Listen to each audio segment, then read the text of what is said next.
Alors, comme vous le savez, Lille n'est pas la seule ville de France qui ait plusieurs facultés de médecine, mais elle a la particularité, on a deux, mais elle a la particularité d'avoir à la fois la plus grosse et la plus petite faculté de médecine de France. Par ailleurs, cette petite faculté de médecine a aussi la particularité d'être la seule faculté de médecine privée de France. Ces deux facultés ont également été fondées de manière quasi simultanée vers 1875. Et que ce soit leur naissance ou leur cohabitation ne s'est pas fait sans heurts. Donc il y a toute une histoire à découvrir. Tout ça attise la curiosité, et c'est pour ça que nous avons fait appel ce soir à deux éminents neurologues qui vont vous raconter la grande histoire et les petites histoires de ces deux facultés de médecine et de leur école neurologique. Donc nous avons fait appel à deux éminents neurologues. Alors le premier est professeur donc, de neurologie à la faculté de médecine de Lille, donc Lille-État, comme on dit. Il était chef de service du service de neurologie et pathologie du mouvement du CHRU de Lille. Il a été également président de la CME du CHU de Lille, mais également président de la conférence des présidents de CME de CHU, également ancien président de la Société française de neurologie, et j'en passe. Il est actuellement très impliqué dans la recherche, que ce soit au niveau de la faculté de médecine de Lille ou de l'université de Lille, et il est délégué scientifique du Haut Conseil de l'évaluation de la recherche et de l'enseignement supérieur. C'est le professeur Alain Desté, que je vous invite à applaudir.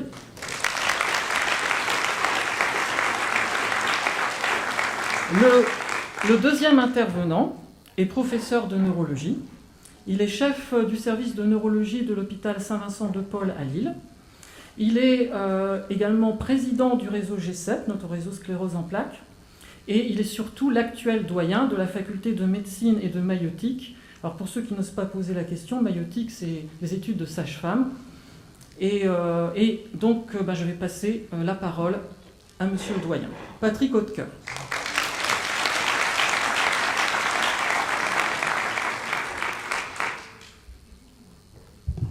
Bonsoir à toutes et à tous et bienvenue dans cet amphi Teilhard de Chardin, qui est l'amphi de la PACES, pour les plus anciens, c'est-à-dire l'ancien PCEM. Et tous les étudiants sont réunis dans cet amphi pour concourir à ce concours ô combien important. Donc, le voici sur la diapositive. Alors, c'est son ancêtre qui n'était pas dans ce bâtiment, qui était dans l'autre faculté, dont voici une photo.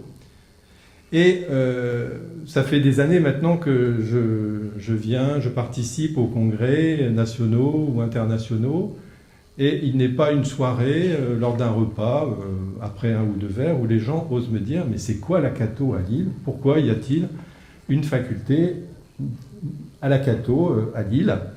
Alors qu'il y a plusieurs universités, comme l'a dit Xavier, plusieurs universités catholiques, dont le terme université est parfois discuté et discutable, depuis Napoléon, et pourquoi c'est la seule en France. Et plutôt qu'une histoire,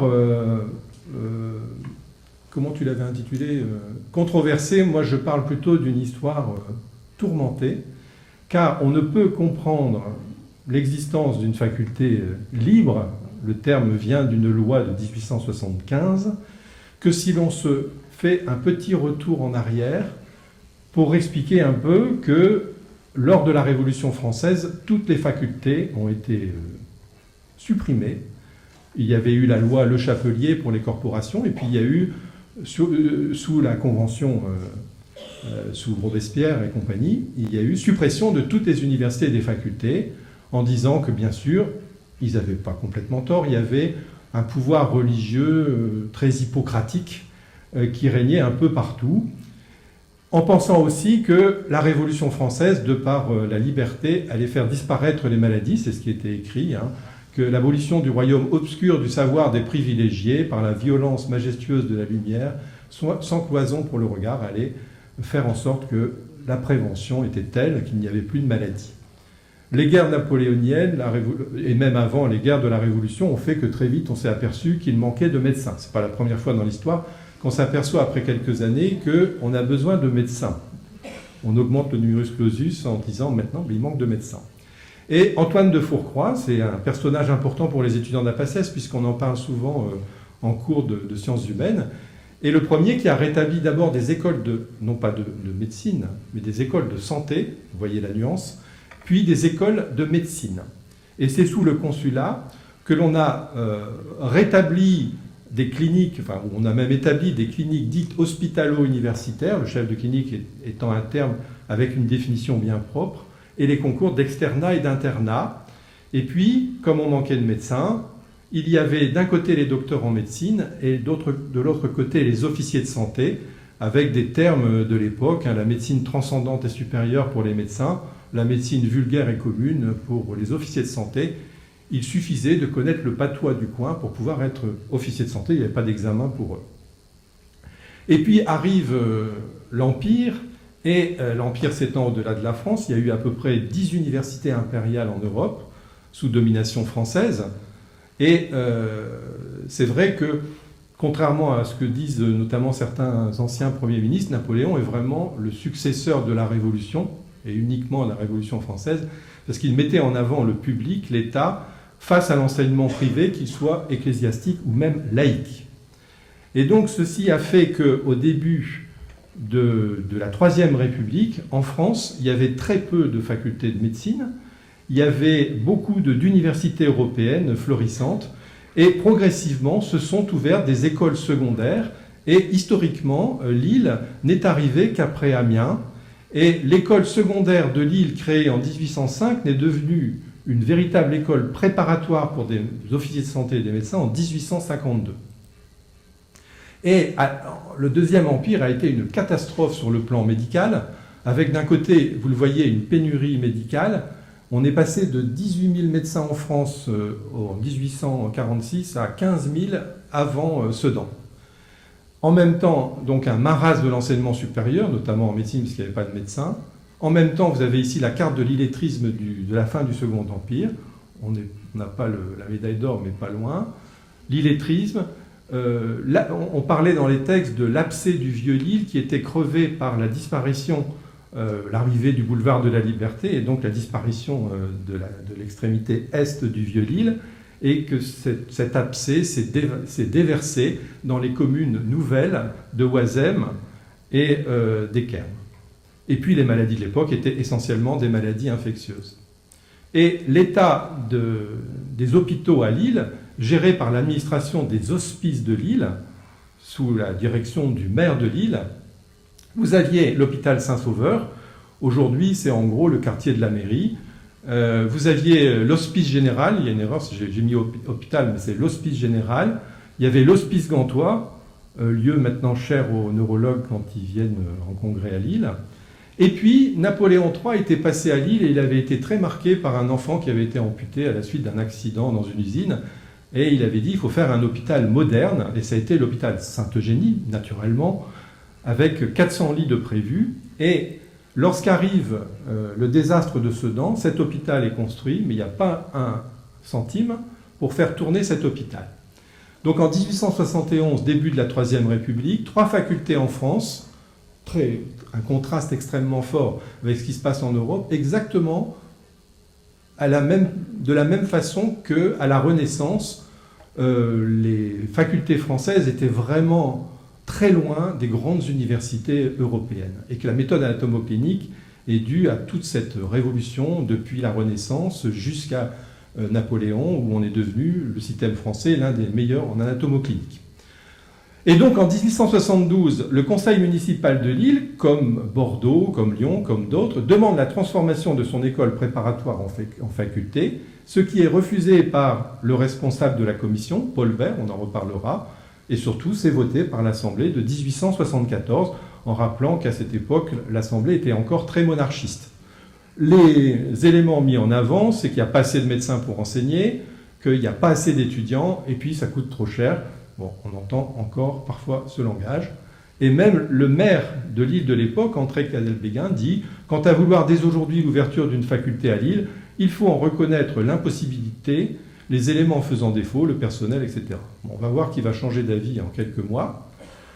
Parce que arrive l'amendement Wallon que vous connaissez, probablement, la République, l'élection du président en janvier 1875, et quelques mois après, les fameuses lois de la République, la loi notamment du 13 juillet 1875, qui avait déjà été travaillée par Fallou, rappelez-vous, Fallou, 1983-84, et qui permet, cette loi, la liberté, non pas de l'enseignement primaire et secondaire, mais surtout de l'enseignement supérieur. Et cet enseignement supérieur est considéré comme libre, à la condition de disposer de 120 lits et de compter le même nombre d'enseignants, de professeurs à l'époque, pourvu de grade de docteur qu'une faculté d'État. Et un étudiant qui s'inscrit dans une telle faculté peut passer les examens dans la fac d'État proche, ou un jury mixte fixé par le ministère. Ceci a été supprimé par la suite. À partir de cela, le constat que Lille refuse d'avoir une faculté, que la loi de 1875 permet aux édifices privés de constituer des universités à l'initiative de médecins. Vous avez ici Camille Ferronvreau, un médecin qui avait travaillé dans l'école secondaire de Lille avant, son beau-frère, Monseigneur Hautecoeur, qui fut le premier recteur. Ça ne s'écrit pas comme sans eux, aucun rapport, je ne suis pas le petit-fils d'un évêque, ont vraiment œuvré pour créer tout d'abord l'Institut catholique de Lille. À l'époque, il y avait surtout une fac de droit, puis l'université, il y avait lettres et sciences, puis des cours d'anatomie et de physiologie que j'ai retrouvés notamment lors de la première année pour les futurs étudiants de médecine. Et puis il y a ce fameux projet de créer une faculté de médecine et de pharmacie. Alors il faut se remettre dans le bain de l'époque. Ces médecins chrétiens, je vais dire, ces médecins étaient plus dans le courant du christianisme, du catholicisme social du XIXe siècle, même si ça n'était pas l'exclusive composante de l'université à l'époque. L'objectif, c'était de répondre un peu au scientisme, au positivisme de l'époque, et de faire face à l'anticléricalisme de l'époque. Et pour résoudre le problème, puisque l'hôpital de la Charité, enfin le futur hôpital de la Charité était libre, la proposition de l'ICL est de compléter l'équipement et de payer les médecins et les étudiants qui feront fonctionner. Cet accord est ratifié par le maire, par le préfet, et tout est fixé. 1er février 1876, on accepte tout, à la condition de réunir le nombre d'enseignants possible. Et donc, Camille Ferronvreau, notamment, va aller dans toutes les facs françaises, notamment les plus prestigieuses de l'époque, comme Montpellier, pour obtenir un premier doyen, Béchamp, qui était un peu le contradicteur de Pasteur, Balthus, un de ses élèves, physiologiste, et puis bien d'autres, Guermont-Pré, et un seul venant de l'équipe lilloise, de l'école secondaire de Lille, et puis des militaires. Tout est constitué. Alors, je cite Bouchot parce que c'est le premier neurologue de la maison, on peut dire, premier titulaire de la chaire de pathologie médicale. Lui venait des hôpitaux de Paris. Il s'occupait d'un dispensaire des maladies nerveuses. Il était médecin-chef à l'asile aliéné de Lomelay. Et tous les étudiants, et j'ai lu que ça existait jusqu'en 1950, devaient aller aux présentations commentées de malades le dimanche matin. Je ne pourrais pas vous dire si c'était avant ou après.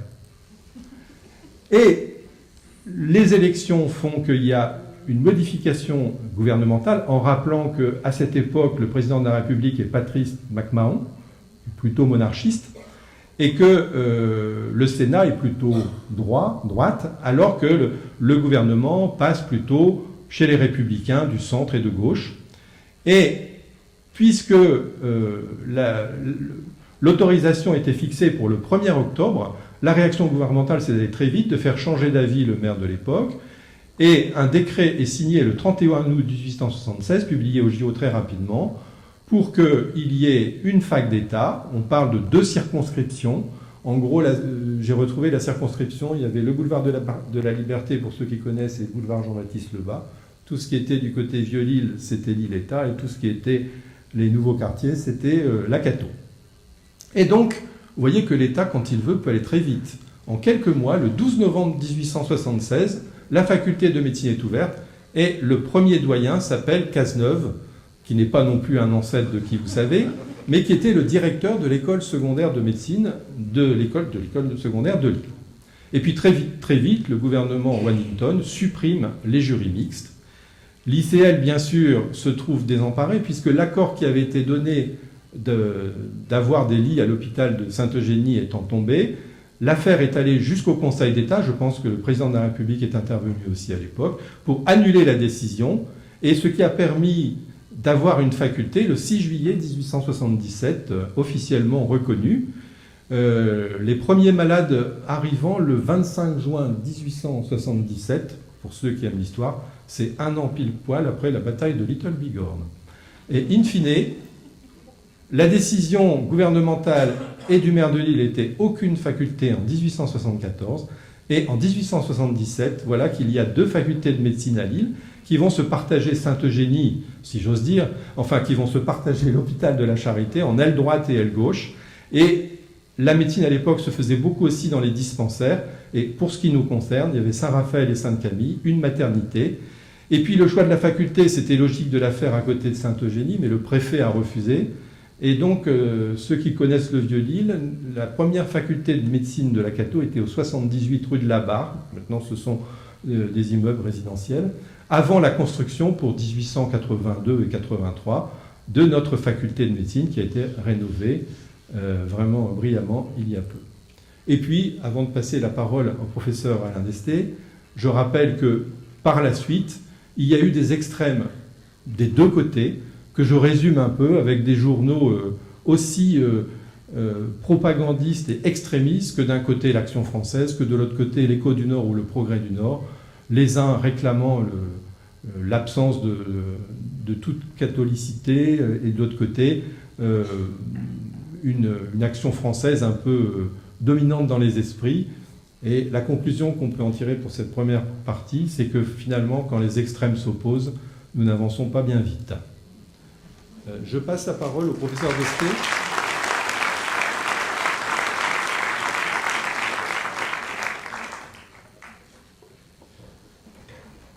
Merci Patrick. Donc je vais essayer de prendre la suite. Alors j'avais imaginé dans un premier temps vous impressionner et impressionner Patrick Hautecoeur en disant écoutez voilà 1875 c'est bien beau ça, mais la neurologie universitaire lilloise elle est bien plus ancienne. C'est l'université de Douai, c'est les travaux sur l'anatomie du système nerveux. Une université qui comportait 5 facultés, donc une faculté de médecine, et puis un membre éminent, Franciscus Silvius, à l'origine d'une école anatomique fort connue par la suite, et qui, vous pouvez l'imaginer, a décrit la scissure de Silvius, l'aqueduc de Silvius, l'artère sylvienne. Le problème, c'est que je ne peux pas prendre autant de liberté avec l'histoire, parce que c'est complètement faux. Je ne peux même pas dire que j'ai été trompé par une homonymie. Franz de Leboé dit Franciscus Silvius, qui est un Hollandais, anatomiste certes, mais qui n'a pas décrit la scissure de Silvius. Et vous savez que, j'en doute pas d'ailleurs, que c'est Jacques Dubois, mais un Picard quand même, un Amiénois, qui à Paris, quelques décennies plus tôt, avait décrit l'artère sylvienne. Alors j'étais là bien embêté, et je me suis dit, je ne peux pas les impressionner, je vais essayer quand même de les intéresser. Et comment vais-je faire? Alors je me suis dit, pourquoi pas, ne soyons pas modestes, parlons de la neurologie universitaire lilloise comme étant un objet de tradition et de modernité, et une spécialité en avance sur son temps. Et c'est ce que je vais essayer peut-être de vous démontrer, au travers de quelques personnages, pour ne pas dire personnalités, et au travers de quelques événements. Alors, 1875-1904, la neurologie universitaire, elle est en gestation. On vient de nous parler des maternités, je suis dans la suite. Alors, on retrouve quelques noms. Bouteille, Dubiot, illustres inconnus. Combemal, Carrière, Patoire, évoqueront peut-être quelques souvenirs à ceux qui ont croisé ces intitulés sur des salles ici ou là. Je n'en parlerai pas, je voudrais surtout parler d'un autre individu de cette époque, Georges Lemoine.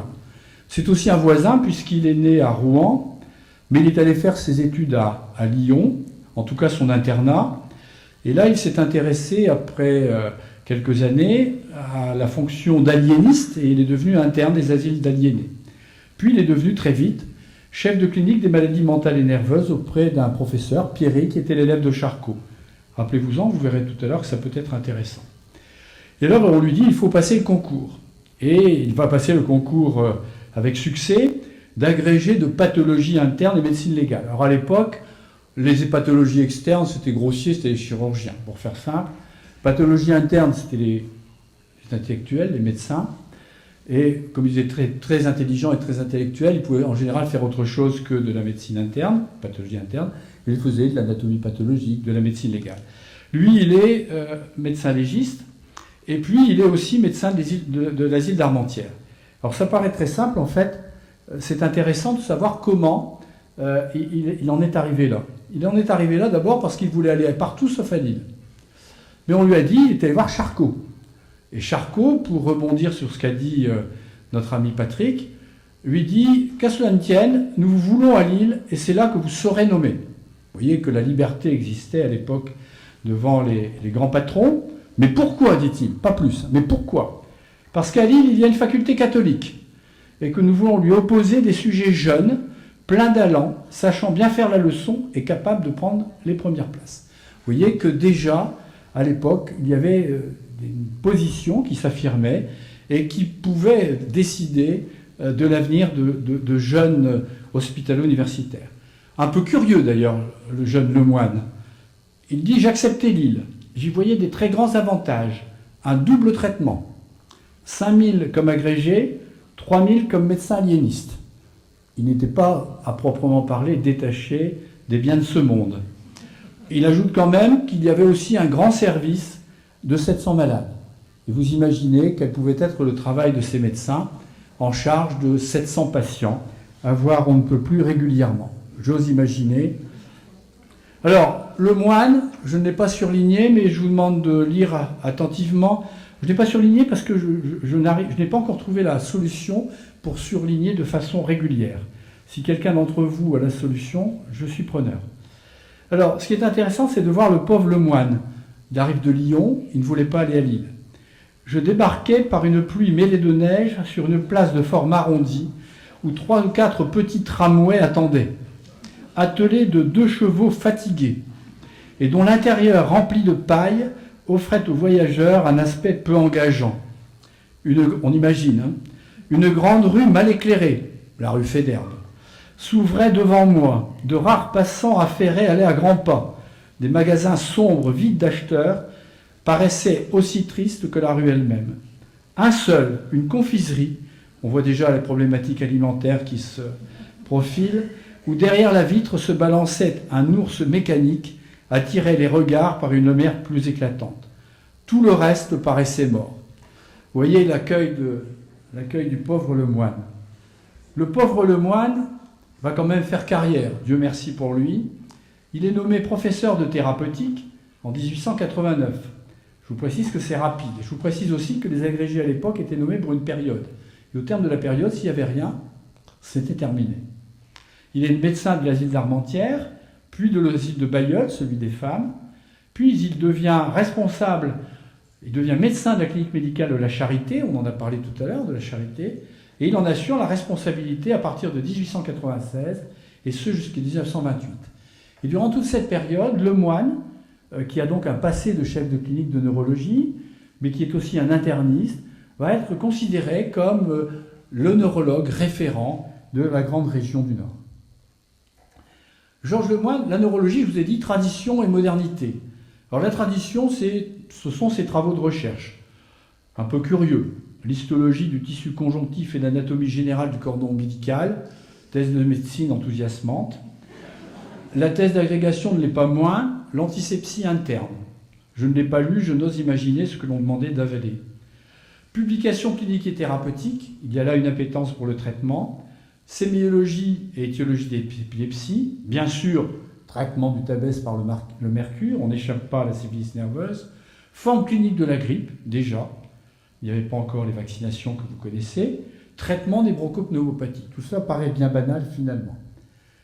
Cette activité bien banale, il l'a fait à la Charité, puis à l'hôpital Saint-Sauveur, et là, il aura le mérite de s'entourer, si j'arrive à vous les montrer, d'un certain nombre de grands hommes qui vont essaimer dans les autres disciplines de la médecine lilloise.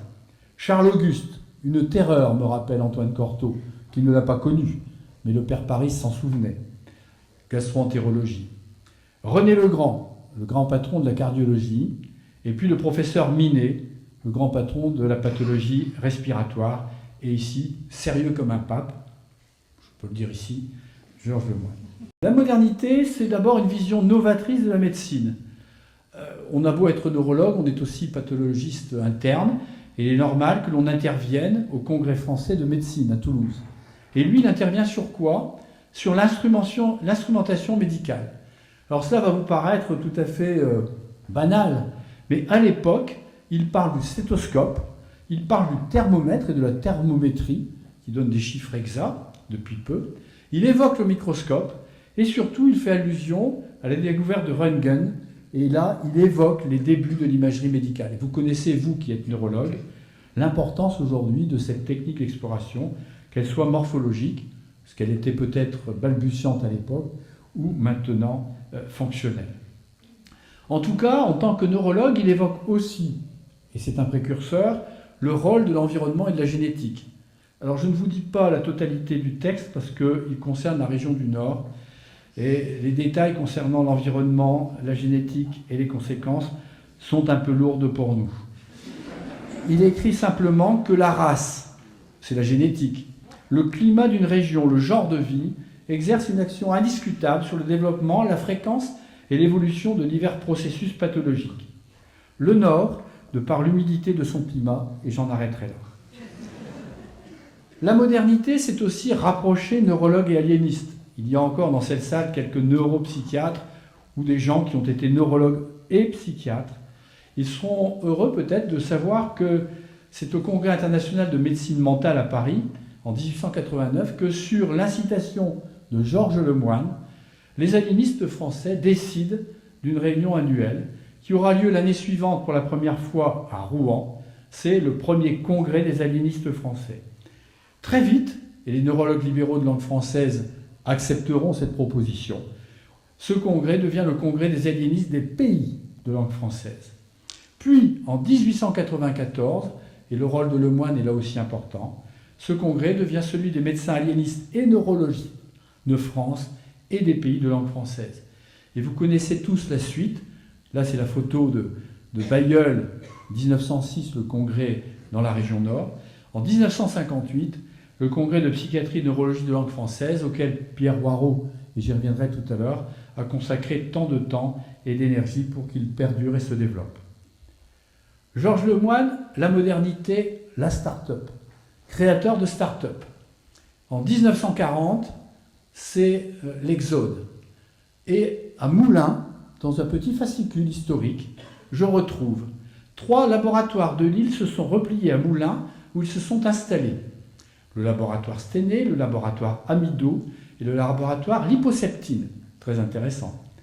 Ils ont été fondés en 1922 par les professeurs Lemoine, Gérard et Carrière. Autrement dit, les start-up d'aujourd'hui n'ont rien à envier au passé. Déjà, nos ancêtres avaient créé leur propre laboratoire. Peut-être avec des préoccupations et peut-être avec des ambitions moindres que celles que nous avons aujourd'hui.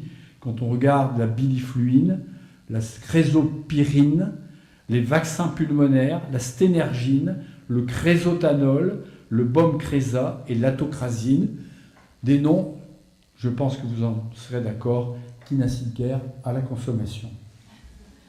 La modernité, ce sont aussi les conflits d'intérêts, l'étude de l'efficacité des effets indésirables des médicaments, la formation du malade. Pourquoi? Eh bien, cette caricature du professeur Lemoine, que l'on retrouve partout, elle vient d'une publication, Chanteclair, publication bimensuelle, sauf les mois de juillet, août et septembre, où les médecins n'ont pas le temps de lire, parce qu'ils sont en vacances, et c'est une publication de la Carmine Lefranc. Donc on peut imaginer les relations qu'il y a entre le professeur Lemoine de Lille et la Carmine Lefranc. Cette Carmine Lefranc, qu'il utilise sans nul doute, elle est absolument inoffensive.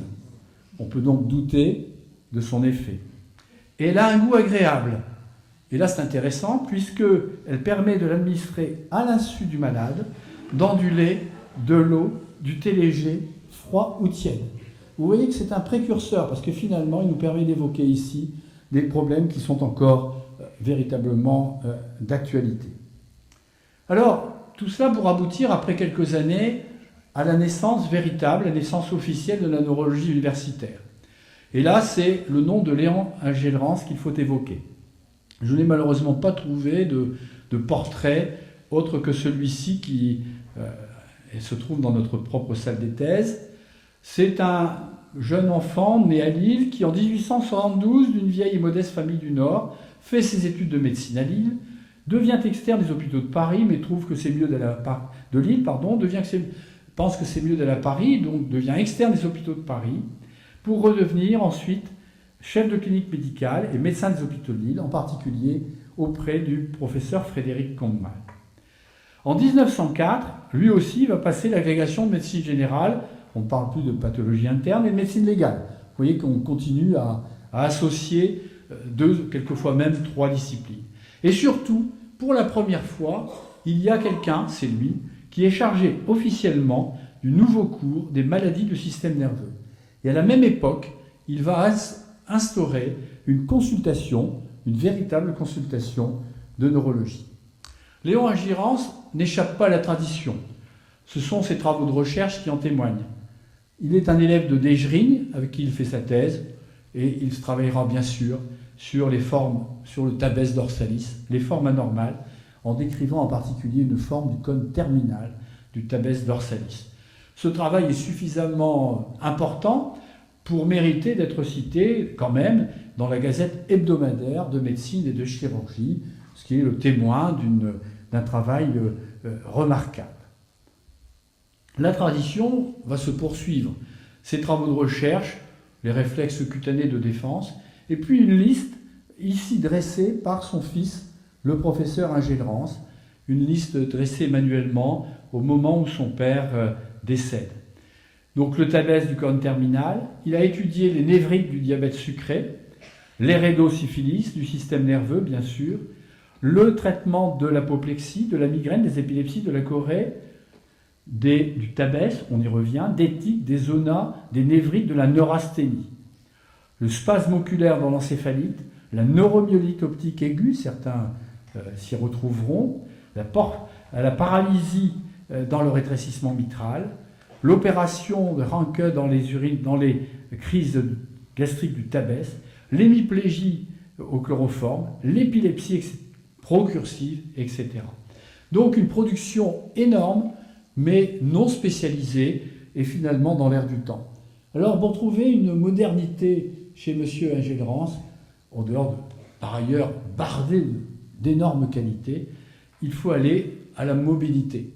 Vous savez qu'elle a été introduite par les textes officiels, par le décret du 11 mars 1999. Actuellement, tous les candidats hospitalo-universitaires doivent avoir exercé pendant 1 an au moins des activités de soins d'enseignement de recherche en France ou à l'étranger, en dehors du centre hospitalier universitaire dans lequel ils sont affectés. Bien, M. Engelrens est un précurseur, c'est un moderne pour cela, peut-être pour d'autres choses, en tout cas je ne les ai pas trouvés. Et il sollicite en 1903 son doyen pour aller 5 mois à Paris préparer le concours d'agrégation. Donc, je voulais parler de la modernité de M. Engelrens, je m'accroche à cette citation. Bien maigre, il est vrai, mais ce qui n'est pas trop surprenant dans la mesure où M. Engelrens, je vous l'avais dit, était quand même un professeur de pathologie générale. Il était chargé depuis 1925 du cours de thérapeutique. Voici la première page manuscrite de son cours sur la pathologie générale. Et en 1929, il avait pris la chaire de pathologie générale et d'anatomie pathologique. En d'autres termes, son investissement en neurologie s'était amoindri avec le temps.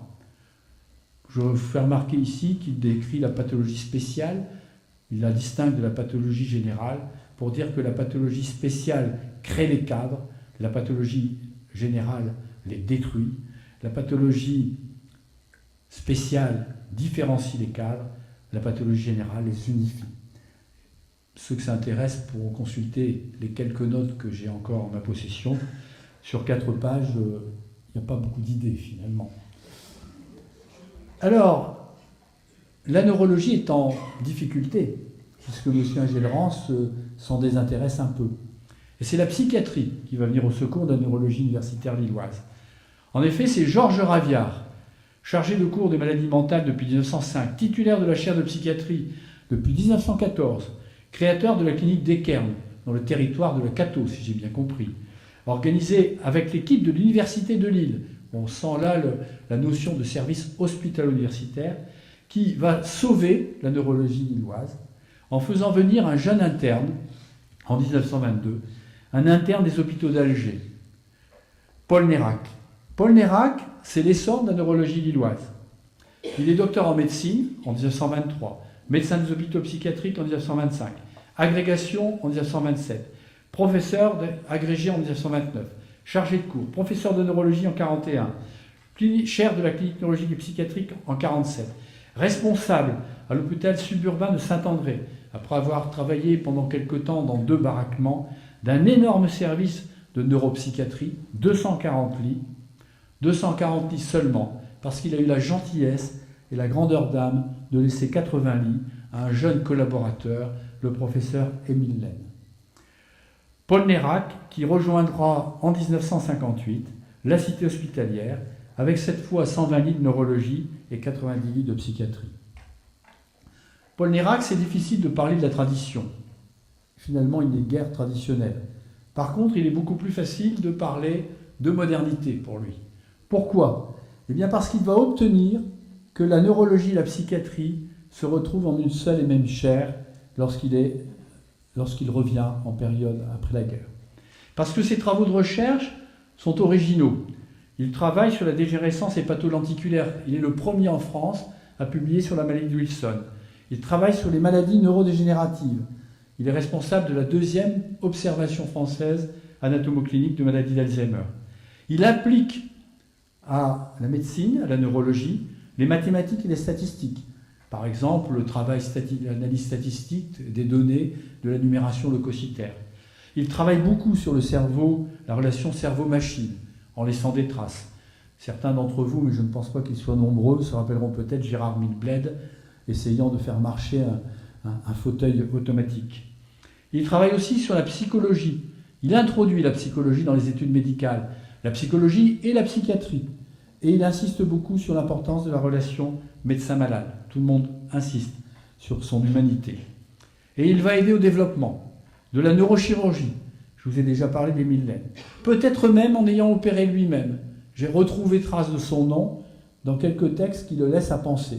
Il a peut-être été l'un de ces neurologues qui ont osé ouvrir une boîte crânienne il y a quelques décennies, voire davantage. Les explorations fonctionnelles neurologiques. Alors là, je vous passe. Il a un élève qui bidouille, on peut l'expliquer, le premier appareil EEG à Lille. La suite, ce sera Gérard Milbled, Jean-Daniel Guieux, Philippe de Rambure. La neuroradiologie, c'est Bonte qui va perdre l'œil en raison des rayonnements et qui va donner naissance à cette école, représentée aujourd'hui par Jacques Clarisse et puis Jean-Pierre Pruvot. Et puis, il sait que la biologie peut apporter quelque chose. Et il sait que c'est plus facile de la faire quand on est intéressé, concerné. Et il va se battre pour que la clinique de neurologie ait son propre laboratoire et que ces analyses ne soient pas faites simplement et exclusivement à la faculté, par des biologistes qui n'ont pas de contact avec la clinique. Paul Nérac, ce sera aussi la reconnaissance. Il préside, et vous n'en serez pas surpris, le congrès de psychiatrie et de neurologie langue française à Strasbourg. Il prononce le rapport introductif du premier congrès international de médecine cybernétique en 1960. Il est rapporteur l'année suivante au congrès mondial de neurologie à Rome. Il est vice-président du 9e congrès mondial de neurologie en 1969 à New York. 1969, premier congrès international au-delà de l'Atlantique. 1969, présidence de la Société française de neurologie, présidence dont il disait que c'était la cible de ce que pouvait espérer atteindre un neurologue. Paul Nérac, cet essor de la neurologie lilloise, l'amènera à constituer une école. Cette photo, simplement, pour rappeler Émile Laine, et pour rappeler, je lui ai promis tout à l'heure, notre ami Gros, le professeur Gros. Il est encore docteur à l'époque, aux côtés de M. Nérac. Mais quand M. Nérac s'en va, en 1969, la situation est difficile. C'est le combat des chefs. Le combat des chefs parce que la neurologie et la psychiatrie se sont séparées après 1968. Les psychiatres ont tombé la blouse. Les malades vont bientôt quitter l'hôpital, se retrouver dans la rue. Les neurologues, eux, sont restés de leur côté. Et la question se pose, que va devenir la chaire de neurologie et psychiatrie du professeur Fontan? 3 candidats. Michel Fontan, professeur Pierre Gros, professeur Pierre Warraud. Le combat est rude, c'est le combat des chefs. La chaire reste en neurologie. Le professeur Fontan reste en hydrologie, le malheureux. Il était responsable de l'hydrologie. Il faisait cours sur les eaux thermales. Si, on en a appris des choses. La neurologie, oui, mais 2 candidats, Warraud et Gros. Le combat est difficile et c'est le professeur Warraud qui va l'emporter de peu. Nous ne sommes pas d'accord sur les chiffres. J'ai des arguments, j'ai des documents officiels. La différence sera de 4 voix. Et, me dira toujours M. Warraud, 4 voix parce que les fondamentalistes ont plutôt voté pour lui, dans la mesure où il avait eu une carrière non seulement de neurologue, mais aussi de chef de travaux en anatomie pathologique, en particulier auprès du professeur Drissens, en oncologie, et qu'il avait été l'un des éléments moteurs de ce qu'on appelle maintenant l'Institut de recherche sur le cancer de Lille. Pierre Warraud, c'est 1969, reconstruire et poursuivre. Reconstruire, non pas que ça a été détruit, mais on repart sur des bases nouvelles. Il n'y a plus de neuropsychiatre. Et c'est un problème. Philippe Lestavel se souvient, comme d'autres, de cette période où la neurologie va vivre, finalement, parce que, quelque part, c'est un peu M. Warraud, parce qu'il y aura en neurologie des neurologues, Henri Petit, par exemple, Madame Arnott, par exemple, mais aussi des psychiatres, Philippe Lehambre, qui le matin fait le tour en neurologie et l'après-midi va faire le tour en psychiatrie. Donc, reconstruire parce que les bases sont différentes et poursuivre. Pierre Warraud peut le faire, pourquoi? Parce que Pierre Warraud, nommé en 1958, après avoir planché sur le syndrome neuroanémique et s'être confronté à des gens comme Bernard Schott de Lyon, comme Maurice Goulon de Paris, comme Porot d'Alger, Henri Collomb de Dakar, eh bien, a choisi le temps plein hospitalo-universitaire qui vient d'être instauré par la réforme Debré. C'est le premier professeur de Lille à avoir choisi l'hospitalo-universitaire. Il est clinicien avant tout, il est soucieux du lien entre la neurologie et la psychiatrie. Et cela l'amènera à se préoccuper beaucoup, des années, plus de 15 ans. Il en sera bien sûr le président un jour, et cela explique qu'aujourd'hui, les neurologues et les psychiatres, pour l'honorer, aient décidé d'instaurer chaque année une conférence de prestige. Jean-Didier Vincent, par exemple, Marie Vidaillé, pour ceux qui connaissent la parkinsonologie, qui s'intitule la conférence Pierre Warraud. Je précise que je les ai amenés à corriger l'orthographe, parce que pendant 1 an ou 2, ils avaient écrit Warraud avec 2 R. Il a fallu que je me manifeste pour corriger le tir. Alors Pierre Warraud, à partir de cette période, 1969-1989, c'est la paix armée. La paix armée entre ces 4 individus? Non. Parce qu'avec M. Dereux, c'est une paix paisible. La paix armée, c'est entre Madame Arnott, dont chacun se souvient ou imagine avoir quelques souvenirs, Pierre Warraud et Henri Petit. Ils sont au départ tous les 3 ici. Ça se passe plus ou moins bien. Et finalement, Madame Arnott quitte l'hôpital Hurier, la cité hospitalière, pour l'hôpital de la Charité, où elle hérite du service d'alcoolologie et rééducation alcoolologique dont se préoccupait le professeur Fontan. Et elle le transforme progressivement en un service de neurologie et alcoolologie. Tous les 3, en fait, mais surtout ces 2-là, n'attendent qu'une chose: l'ouverture de l'hôpital Roger Salengro, source de développement, source d'identité, d'indépendance. Ça traîne un peu pour différentes raisons, architecturales et comportementales. L'administration hospitalière n'a pas les moyens d'ouvrir les 180 lits, 3 services de 60 lits. Monsieur Petit, pour avoir son indépendance, accepte 45. Madame Arnott, pour quitter la Charité, accepte 45. Monsieur Waro explique, je suis titulaire de la chaire, je dois assurer la formation des étudiants, je ne partirai qu'avec 60 lits. L'administration hospitalière plie, et monsieur Waro hérite d'un service de 60 lits, prend possession d'un service de 60 lits, monsieur Petit de 45, madame Arnott de 45. Et pendant quelques années, les choses se déroulent. Elles se déroulent bien jusqu'à ce que la révolution culturelle se fasse, non pas sous l'égide de Mao, mais de deux maoïstes comportementaux. Michel Crémadez, professeur à HEC, que Thérèse Lebrun doit connaître, je pense, et quelqu'un qu'elle connaît bien aussi, puisqu'elle a eu recours à ses services, m'a-t-on dit, et je le sais, puisque je l'y ai vu, François Gratteau. Tous deux ont écrit un livre, Le management stratégique hospitalier, appliqué à l'hôpital, le management tel qu'il est fait dans l'entreprise. L'hémiplégie droite à Béthune, l'hémiplégie gauche à Valenciennes, l'hémiplégie VIP, Crémadez, Gratteau, au CHU.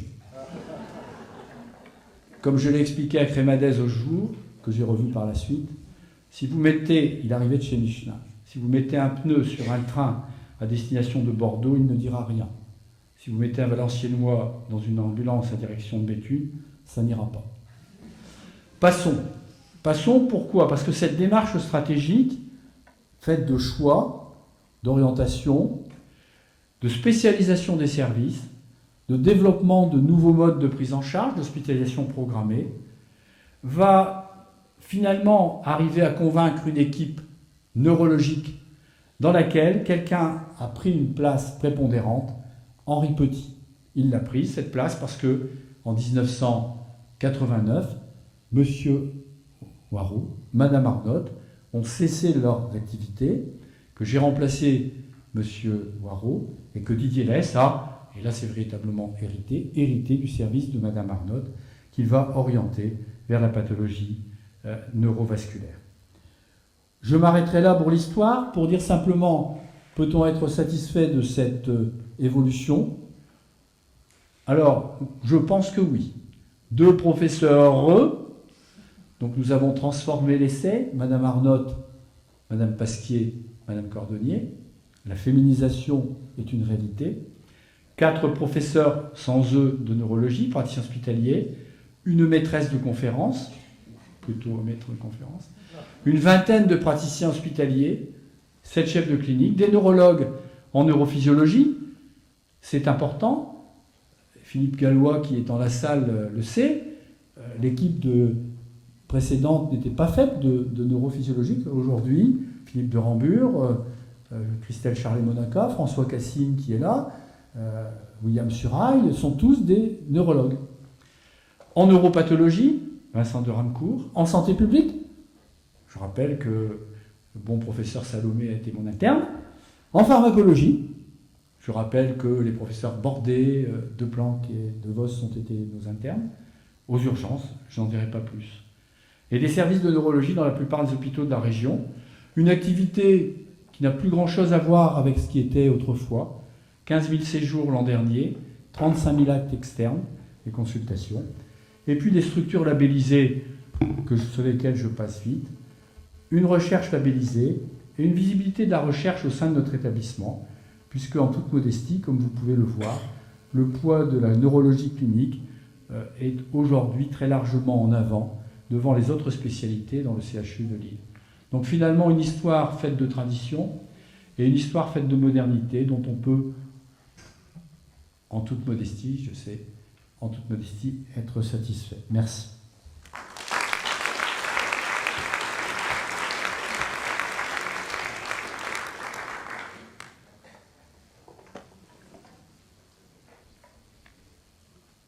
Merci. En fait, l'histoire permet d'expliquer qu'elle se fait toujours par réaction, puisque au même moment, on ne s'était pas concerté sur ce sujet, où Lemoine avait été commandité par le professeur Charcot pour venir à Lille. Quelques années avant, un autre élève de Charcot, Henri Duret, que je cite comme chirurgien neurologue oublié notamment En France, les Américains en parlent souvent, vous verrez pourquoi. Henri Duret, qui au départ était destiné pour Paris, il est né dans le Calvados, il est arrivé à Paris, il a été interne des hôpitaux. On verra ses travaux sur le bulbe dans ses premières années. Il a travaillé dans le laboratoire de Charcot. Et il a terminé premier au concours de chirurgie, donc tout le monde pensait qu'il allait être un des premiers neurochirurgiens en France.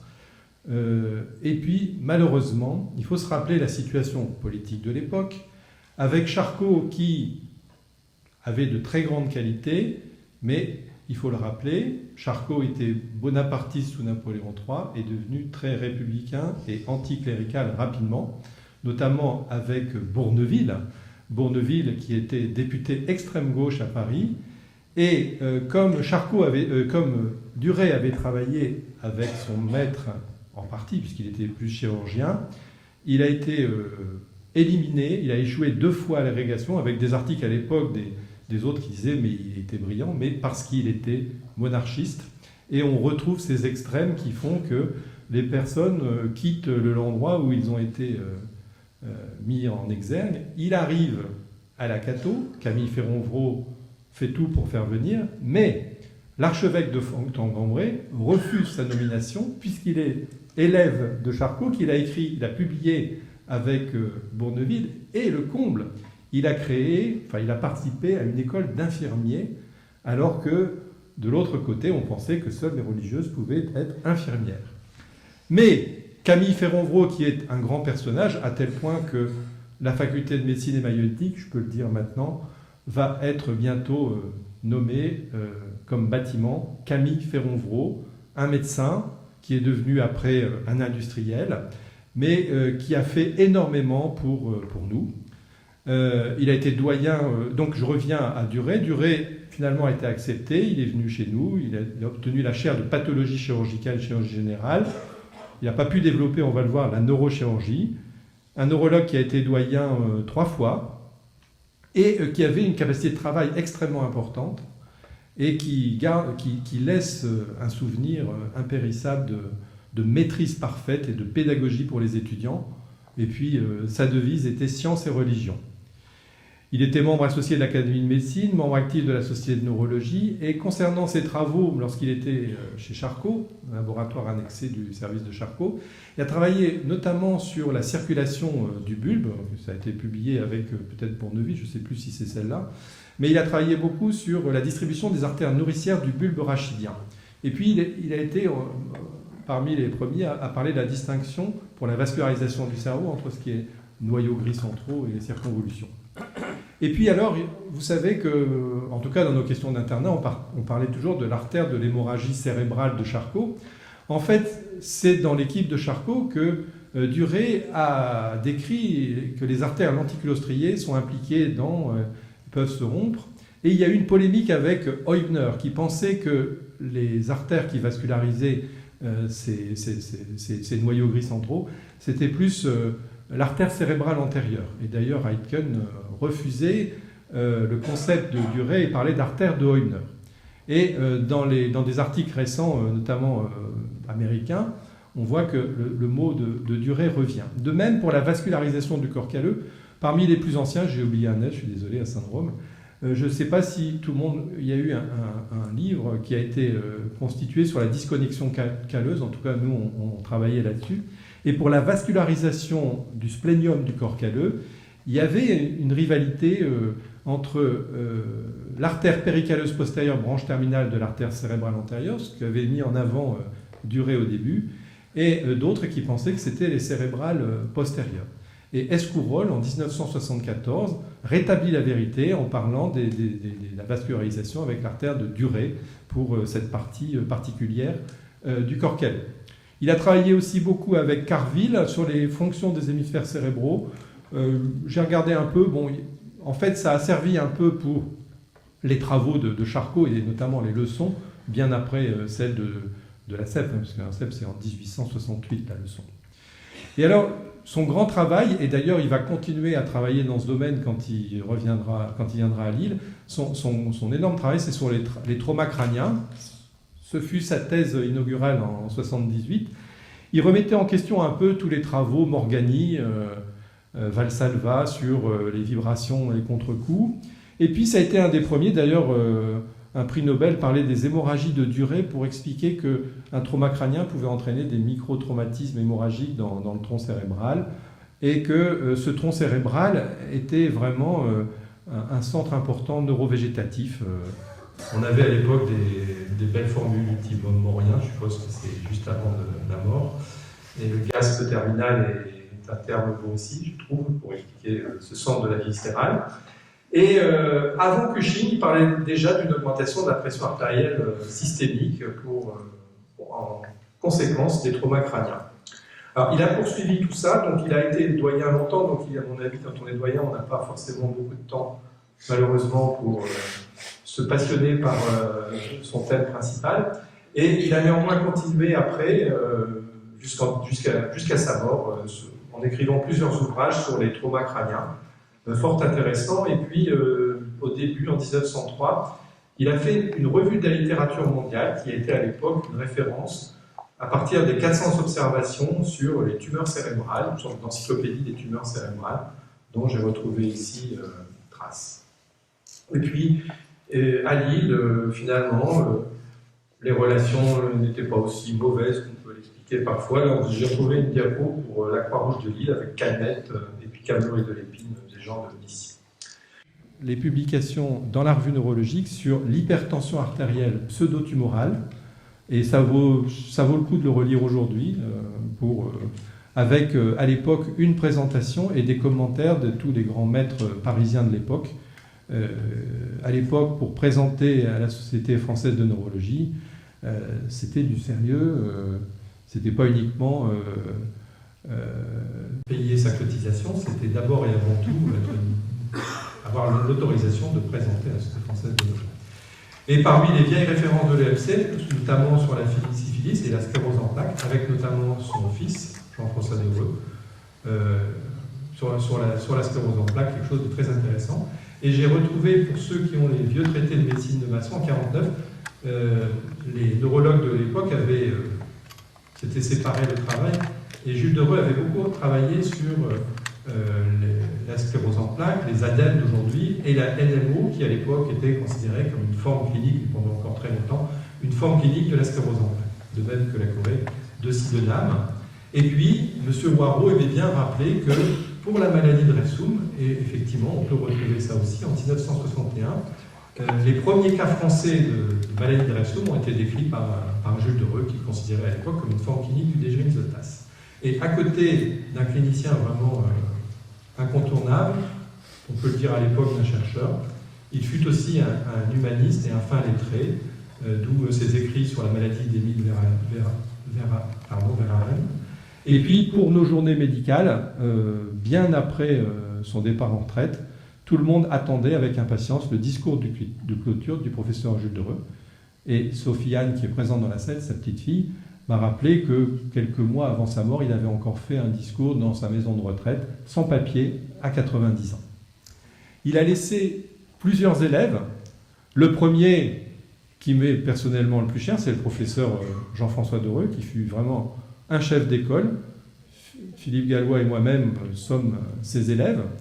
Et nous avons fait une mobilité de 2 ans pour se former auprès du professeur Waro et d'Alain Desté, qui personnellement m'a appris beaucoup en neurologie, je tiens à le dire ici. Et le professeur Devreux était interne des hôpitaux de la Seine, psychiatrique de la Seine. Il était consultant à la Salpêtrière. Il est revenu à Lille, chargé d'enseignement en 1965, agrégé en 68, l'année où son père était président de la Société française de neurologie, titularisé en 1973. Le nouvel hôpital Saint-Philibert a été inauguré par Simone Veil, à l'époque ministre de la Santé, en 1977. Si je peux résumer d'abord cette photo que Sophie-Anne m'a proposée, enfin, parmi d'autres, je trouve que c'est pour moi, et Philippe Gallois peut dire la même chose, l'image la plus forte pour nous, c'est tout à fait lui, vous voyez. C'était d'abord une personnalité extrêmement attachante, une élégance, un humour et une culture. Je me souviens des discussions à l'époque du samedi matin, où vers 13h30, 14h, on se disait « bon sang, il faut rentrer ». Et on discutait de neurologie, d'histoire, de philosophie, de physique, de tas de choses. Et j'avoue que je suis fier d'avoir pu participer à ces discussions. Et il a publié dans de nombreux domaines, pas au niveau où on l'exige aujourd'hui, mais je sais que nous, les jeunes à l'époque, nous avions en référence le fameux Médicorama de la sclérose en plaques, et j'ai relu il y a récemment. Franchement, pour l'époque, hein, ça se termine en, je ne sais pas dans quelle année c'était, mais c'était bien avant les années 80. Le dernier chapitre, en 75-76, c'est vers l'immunomodulation. Franchement, quand on voit la suite. Le deuxième élève, que Philippe Gallois et moi avons connu aussi, c'est Jean Ernst, qui était à l'époque un neurologue et psychiatre, interne des hôpitaux de la faculté, neuropsychiatre, qui a participé à l'enseignement de l'histologie du système nerveux pendant plusieurs années. Il est devenu, en même temps que son ami, je sais que Jean-François Dereau et Jean Ernst disaient réciproquement mon frère, quasiment. C'était vraiment deux frères, l'un en neurologie, l'un en psychiatrie. Moi, j'ai pu travailler avec lui notamment sur les sismothérapies. On avait vraiment trouvé des choses très intéressantes. Le congrès de psychiatrie langue française existait encore sur la latence en fonction de l'état de la mélancolie, avant-après traitement, très intéressant. Et c'était un mélomane averti qui pouvait quitter sa consultation pour partir à New York parce qu'il savait qu'il y avait tel concert, il partait, il allait. Voilà. C'était un grand bonhomme et qui a été président de l'Institut collégial de psychiatrie de Lille. Et qui est, je me souviens, il était dans mon jury de thèse avec Alain Desté, avec le professeur Waro. C'est son dernier discours public, puisqu'il est décédé dans les 48 heures, 2-3 jours après cet événement, mais j'espère que je ne suis absolument pas responsable de ça. Et le troisième, donc il y a eu un élève neurologue, un élève psychiatre, et un élève neuropsychiatre et doyen, là encore, qui était le professeur Choteau, que certains d'entre vous ont connu, qui a été neuropsychiatre, qui a eu cette singularité pendant de nombreuses années d'être prof à la fac et neuropsychiatre en libéral à Roubaix. Et il a ensuite été chef de service du fameux hôpital de la Charité, qui était un service de médecine interne, et qui a fondé le deuxième pilier de notre groupement des hôpitaux de l'Institut catholique de Lille, à savoir l'hôpital Saint-Vincent, et donc un peu parmi d'autres, à l'origine du terme des groupements des hôpitaux, à l'époque groupe hospitalier de l'Institut catholique de Lille. Et je termine, parce que je n'ai volontairement pas voulu parler de moi-même ou de Philippe Gallois, on n'a pas voulu se mettre dans la boucle. Je rappelle qu'il a laissé aussi d'autres héritiers, le voici à 90 ans. Vous voyez ici, dans le... Alors excusez-moi, là, c'est pas très bon, mais c'est le congrès de psychiatrie de neurologie de langue française de Caen, en 1971. Le voilà. Et puis là, vous avez une petite fille, 1971, je sais, on est de la même génération, Sophie-Anne Dereux, qui était à côté de son grand-père et qui a peut-être eu envie de faire neurologie à cette époque. Et je termine par un témoignage, l'écriture du professeur Jules Dereux, qui a eu le fameux marteau de Babinski, qui a été donné à Clovis Vincent, et voici en 1950, parce que Jules Dereux, son grand patron, c'était Clovis Vincent. Marteau à réflexe du professeur Clovis Vincent, son marteau personnel dont il se servit, il a été donné à moi-même en 1925. Et comme je sais qu'en histoire, il faut toujours prouver ses sources, je voulais vous montrer le marteau de Babinski pour terminer ma petite allocution. Je vous remercie.